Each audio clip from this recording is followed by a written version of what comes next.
Hi. ఒక చిన్న మాట కాదులే, టెంకాయ మామయ్య చిన్న మాట అంతది, ఇంద్రజ పెద్ద మాటలు చెప్తుంది అని అంటావు. కానీ కొన్ని మాటలు అలాగే వస్తాయి మామయ్య, మరి మీరు వినవలసిందని. యూట్యూబ్ ఛానల్ నడిపిన వాళ్ళందరికీ ఒక మాట చెప్తాను, ఫేస్ చూపెట్టే వాళ్ళకి మాత్రమే, ఫేస్ చూపెట్టిన వాళ్ళకి కాదు. ఎందుకంటే ఫేస్ చూపెట్టే వాళ్ళకి ధైర్యం ఉండాలి.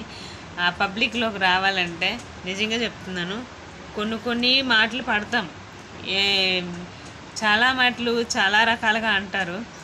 ఆ వీడియోలు చేసేటప్పుడు, ఆ డ్యాన్స్లు వేసేటప్పుడు అక్కడ ఏమి ఉండదబ్బా. కానీ వీళ్ళు ఏమనుకుంటారు, వీళ్ళకి ఏం పని పట్టలేదు, ఈ వీడియోలు చేస్తున్నారు, వీళ్ళకి ఏం పిచ్చోళ్ళకి గెంతుతున్నారు, వీళ్ళు ఏంటి వీడియో ఏం బాగుంది అని అంటారు. కానీ అందులో ఎంత కష్టం ఉంటుందనేది చేసే వాళ్ళకి మాత్రమే తెలుసు. అర్థమవుతుందా? ఎందుకంటే ఒక వీడియో చేసేటప్పుడు ఒక సాంగ్ ఎంచుకునేటప్పుడు సరిగ్గా పాడకపోతే సరిగ్గా అది అక్కడ ఆ వీడియో పెట్టాం. అందులో ఒక చిన్న డ్యాన్స్ బాగపోయినా సరే ఆ వీడియో పెట్టాం. ఇన్ని ఉంటాయి అబ్బా. కానీ ఆ బాధలు వీళ్ళకి తెలియవు కదా, చూసేస్తారు, ఏం బాగుందిలే, వస్తుంది ఇంతేనా అని అంటారు. మళ్ళీ వెనకతలో ఎన్నో మాటలు పడతారు, అంతేనా? అలాంటప్పుడు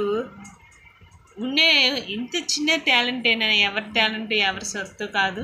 ఒక మాట చెప్తున్నాను, ఎవరికో నచ్చింది, ఎవరికో వచ్చింది చేసుకొని పెట్టుకుంటారు. అందరూ ఇంత జానెడు పొట్ట గురించి అని అందరూ బతకాలి, మనం సపోర్ట్ చేయాలి, అంతే.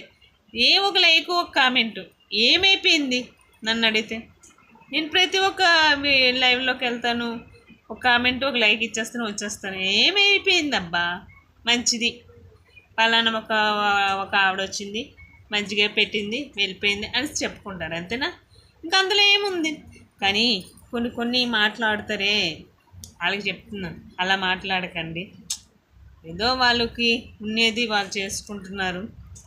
మాట్లాడేటప్పుడు కొంచెం ఆలోచించి మాట్లాడండి, కామెంట్లు పెట్టండి, ఓకేనా? చక్కగా తినేసి బొజ్జండి. బాయ్. మీ ఇంద్రజ. మరొక వీడియోతో మీ ముందుకు వస్తాను. బాయ్.